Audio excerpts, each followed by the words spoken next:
welcome back to Little Miss Drop Stitch. Today I'm going to be teaching you how to measure your knitting whilst it's on the needle. So some patterns will tell you to knit a certain number of rows, for example, knit 24 rows and cast off.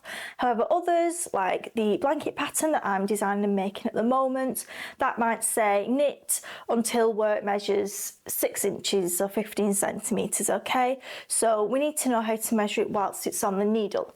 So I'd recommend using a tape measure because they start at 0, whereas rulers have that little blank margin, so it won't be as accurate.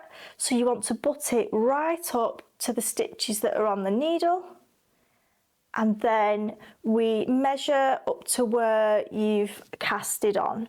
Okay, so this is 6.5 centimetres or about 2.5 inches.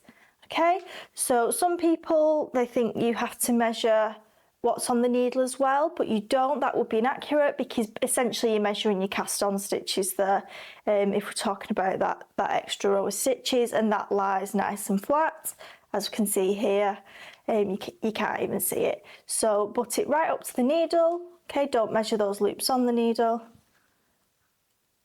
and then measure until you run out of knitting, essentially. I hope you found this helpful, and do feel free to check out the archives for other knitting tutorials. Thank you and take care.